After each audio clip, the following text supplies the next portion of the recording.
definir y agrupar mejores criterios. Cuando nosotros hablamos normalmente, tanto mujeres como hombres, si tenemos los factores de riesgo totalmente óptimos, se supone que estamos entre 5 y 8% de riesgo cardiovascular. Pero a medida que se van aumentando todos los factores de riesgo, vamos aumentando la mortalidad cardiovascular tanto en mujeres como en hombres. En Noruega tienen un sistema en el cual tienen registrados a todos los pacientes y sus estudios epidemiológicos, estos son los resultados. Aquí hicieron el riesgo, lo que se estudió fue el riesgo acumulado ajustado por edad en 61.992 sujetos por 12 años. ¿Qué fue lo que se estudió? Fue infarto e insuficiencia cardíaca. Y se agruparon por lo que eran normales, sobrepeso y obesos, metabólicamente sanos, normales, sobrepeso y obesos, metabólicamente no sanos, y también exactamente el mismo color usaron para insuficiencia cardíaca. Fíjense bien que los que son metabólicamente sanos sí se pudieron agrupar y tener un menor riesgo que los que estaban metabólicamente no sanos. Pero en el caso de la insuficiencia cardíaca no fue así. En realidad, quizás los que tuvieron menos fueron los que eran de peso normal, pero en general la prevalencia de ellos era igual, de mala. Y aquí lo vemos con más detenimiento. Aquí tenemos peso normal, sobrepeso y obesidad, y los no sanos tenían mayor riesgo y en el caso de insuficiencia cardíaca, desde sobrepeso hasta obesidad, todos lo tenían. Otro trabajo que se hizo con 550 pacientes, también se planteó cuál era la relación con cada uno de los elementos de síndrome metabólico y también estudiaron PCR y microalbuminuria. Y la relación para insuficiencia cardíaca guardaban la incidencia de insuficiencia cardíaca a los 6 años en el seguimiento, fue muy importante para cada uno de los parámetros y inclusive a partir del paciente que tenía sobrepeso. Y otro factor que ellos estudiaron fue cuántos años ellos habían sido obesos o sobrepesados, o con sobrepeso, y cuantos más años tenías de obeso, mayor riesgo tenías de insuficiencia cardíaca. Aquí lo vemos con más detenimiento: peso normal, grupo sobrepeso y obeso, síndrome metabólico positivo o negativo, fíjense la diferencia y la incidencia, y el requerimiento de los tratamientos con mayores cantidades de tratamiento necesitaban, precisamente cuanto más factores de riesgo tuvieran. Otra pregunta que nos hacemos es, ¿y riesgo a diabetes? ¿Cómo están ellos en riesgo de diabetes? Aquí tenemos el estudio del Whitehall. El estudio de Whitehall lo que hace, otra vez, es peso normal, sobrepeso y obesos. Y los subdividió a su vez en metabólicamente sanos y metabólicamente no sanos en todos los grupos. Evaluó en enfermedad cardiovascular y diabetes.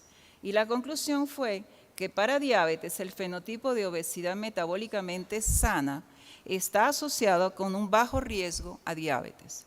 Pero para enfermedad cardiovascular el riesgo estaba elevado en cualquiera de los subtipos o de los fenotipos que estaban estudiando.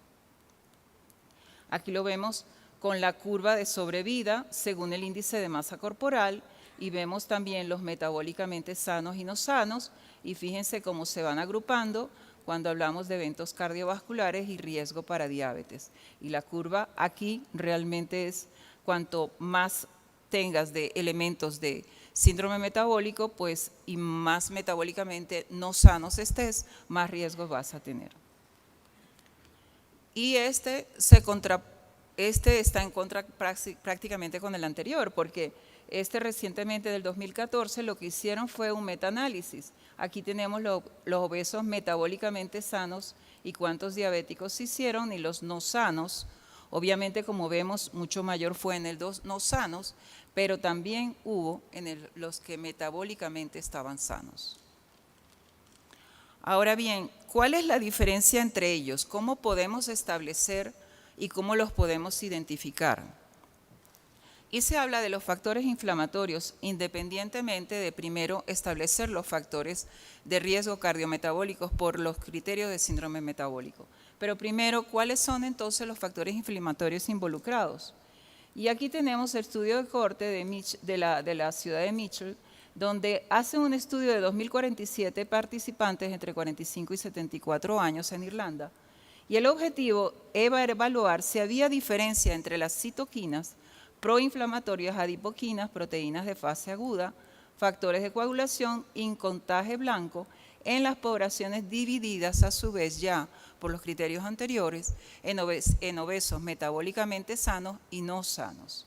Los resultados fueron que el metabólicamente sano y el individuo no obeso presenta bajas concentraciones de complemento C, PCR, TNF, interleuquina 6, PAI y contagio blanco y altos niveles de adiponectina. O sea, sí hay alguna forma de identificarlos.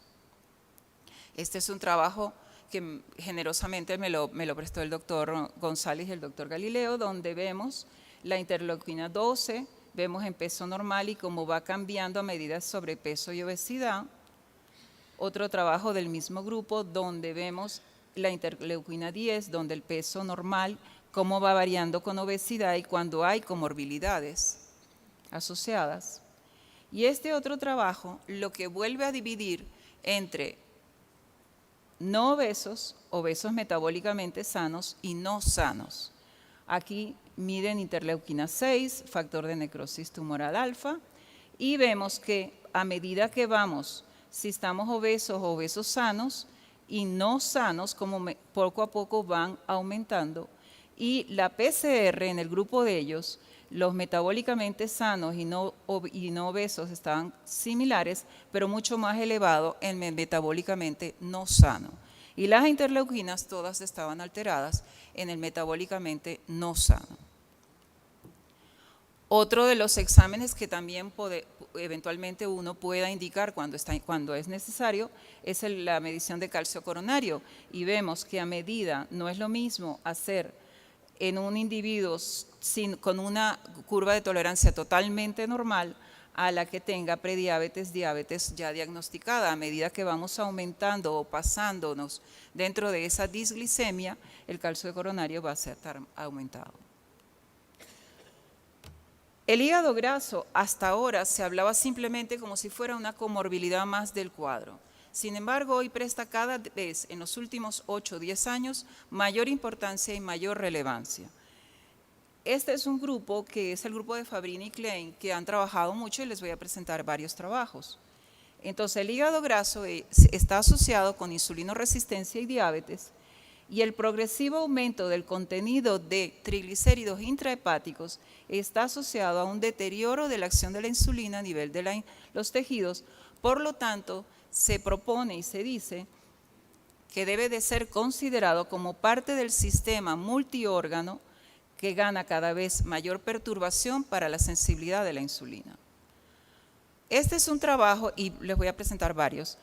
El hígado graso, ya que está asociado, ellos propusieron, vamos entonces por medio de un clon eulicémico hiperinsulinémico y por una resonancia por espectrografía, vamos a determinaron de esa manera lo que era la habilidad de la insulina, por una parte con el clon eulicémico y además la identificación de triglicéridos intrahepáticos. Y lo que dijeron fue que siendo el mejor predictor de la acción de la insulina en el hígado 34%, músculo 42% y tejido adiposo independientemente del índice de masa corporal, puesto que la habilidad de la insulina para suprimir ácidos grasos del tejido adiposo y estimular la captación de glucosa por el músculo estaba inversamente relacionado al contenido intrahepático de esos triglicéridos. Por lo tanto, su conclusión fue que demuestran, y fíjense las correlaciones, aquí tenemos tejido adiposo visceral versus contenido de triglicéridos intrahepáticos, índice de sensibilidad hepática con el contenido de los triglicéridos, y aquí tenemos acción de glucosa con contenido de triglicéridos intrahepáticos. Su conclusión fue que demuestra que el progresivo aumento de contenido de triglicéridos intrahepáticos está asociada a un deterioro progresivo de la acción de la insulina a nivel de todos los tejidos. Por lo tanto, la esteatosis hepática debe considerarse parte del sistema de multiórganos que perturban con la sensibilidad de la insulina.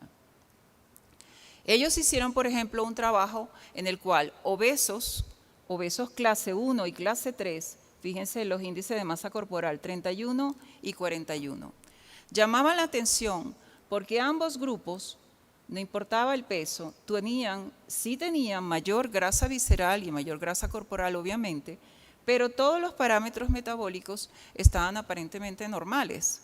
Y la diferencia era que el triglicérido intrahepático estaba más bajo en ellos.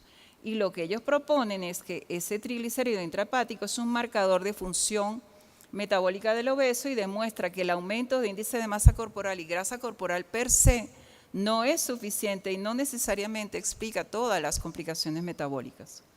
Entonces, de esta manera, encontramos que el aumento de índice de masa corporal y grasa corporal y grasa visceral no está asociado al incremento de insulinoresistencia o alteraciones de los lípidos cuando no hay incremento de triglicéridos intrahepáticos. Entonces dijeron, bueno, ¿por qué no hacemos así? Pacientes que van a cirugía bariátrica, hagámosle una omectomía y vemos 3 meses después si hay alguna diferencia, quitándoles simplemente esa grasa visceral. Y no consiguieron diferencia. Esto no mejoró la función metabólica de los pacientes. Otro grupo que ellos hicieron fue un grupo de pacientes obesos, aquí los tenemos, y lo que les pidieron, los subdividieron a su vez en metabólicamente sanos y metabólicamente no sanos, y les pidieron que subieran, o sea, que aumentaran de peso 2 puntos de su índice de masa corporal que inicialmente había tenido. Fíjense bien que los metabólicamente sanos, si bien es cierto que aumentan o alteran, pero aumentan levemente todos los marcadores metabólicos, no llegando a la normalidad. Y los metabólicamente no sanos obviamente se aumentan más su anormalidad. Y la diferencia, y aquí lo tenemos, la diferencia entre ambos grupos es, fíjense que la grasa visceral entre ambos ha aumentado, pero cuando hablamos de contenido de triglicéridos intrahepáticos, el que estaba obesamente, metabólicamente sano, era mucho más bajo si lo comparamos al no sano. Y esa era la que marcaba la diferencia de los dos grupos. Vamos entonces a hacer conclusiones o reflexiones, porque realmente hemos tenido mucha información y eso nos genera de alguna manera una gran variación en cuanto a prevalencia y cómo aproximar bien nuestro paciente. En primer lugar, recordemos que tenemos que hacer intervenciones primarias, secundarias y terciarias. Y eso lo dicen los mismos consensos. Por una parte, las intervenciones primarias previenen la enfermedad antes de que ocurra cambios de estilo de vida e insistir en que la actividad del ejercicio y el condicionamiento físico es la mejor medida de prevención junto con una dieta balanceada y adecuado y un peso normal. La secundaria, las intervenciones anteriores a la presencia de complicaciones, cambios de estilo de vida, fármacos en el caso de que las variaciones cardiometabólicas estén presentes, obviamente, como tratamiento y medidas preventivas de las complicaciones. La terciaria ya son intervenciones subsecuentes ya al desarrollo de las complicaciones para tratarlas y limitarlas sus consecuencias. Ahora bien, si la obesidad es una enfermedad crónica, una vez diagnosticada, tenemos que definir sus complicaciones, sus comorbilidades, los exámenes de laboratorio correspondientes, inclusive para poderlos diferenciar, los marcadores inflamatorios. Ahora, el sobrepeso tiene tanta importancia como la obesidad y no debe de ser subestimado y debe ser tratado con igual empeño y energía. Recordemos los pacientes inclusive de peso normal con perímetro de cintura aumentada. Es necesario mejorar los tratamientos donde juega papel fundamental el cambio ambiental, el conductual obviamente, y las intervenciones lo que van a tratar de buscar mejorar los desenlaces finales, tanto en pacientes con sobrepeso como en obesidad. Y esto tiene que estar combinado con un modelo clínico, médico, pero también de salud pública. Ahora bien, los pacientes con obesidad tienen obviamente mayor riesgo cardiovascular que los pacientes con peso normal, Los datos sugieren que sí hay un fenotipo de obesidad sana, especialmente si se combina con un alto acondicionamiento físico que disminuye su riesgo cardiovascular. De eso no tenemos duda. El acondicionamiento físico es más importante que el exceso de grasa. Mejora su pronóstico y a pesar de las evidencias de la paradoja de la obesidad, se sigue insistiendo que la pérdida de peso a largo plazo y la insistencia del acondicionamiento físico debe ser la base fundamental de nuestro tratamiento. Pero todavía nos faltan muchas preguntas que responder. Primero, hacer un consenso en cuanto a la definición, para que de esa manera podamos sacar mejores prevalencias. Estudios como identificarlo y su pronóstico, la estandarización de la evaluación de los factores de riesgo, los estudios epidemiológicos y determinar los factores epigenéticos. Pero yo quisiera que al final, ¿qué nos llevamos a la casa? Si tenemos un paciente obeso, primero definamos si tiene riesgo cardiometabólico y definamos si tiene criterios de síndrome metabólico. Si no los tiene, analicemos si podemos hacer lo que serían los factores subclínicos y tenemos insistentemente que buscar hígado graso, esteatosis hepática. No hay otra manera. Hay que buscarlo y hay que también desde el punto de vista cardiovascular, aunque la parte de hígado graso está relacionada, podemos perfectamente hacer el grosor de la íntima media, podemos hacer un índice de tobillo-brazo, podemos hacer una PCR y vigilar y seguir, si bien es cierto que le podemos decir que metabólicamente está sano, no sabemos qué porcentaje de ellos lo que estamos evaluando es la historia natural de una enfermedad que después pasará a ir acumulando o a ir agregándose los factores de riesgo como son criterios de síndrome metabólico. No sabemos si estamos frente a un paciente que está iniciando o identificarlo como que ese paciente después siempre va a ser metabólicamente sano. Pero eso nos ayudará a los factores genéticos y epigenéticos que poco a poco, a lo largo de todas las investigaciones, se están agregando y nos ayudarían a predecir o identificar tempranamente quién se beneficia de decir que es metabólicamente sano y quién sencillamente estamos frente a la presencia de esa historia natural de la enfermedad. Muchas gracias.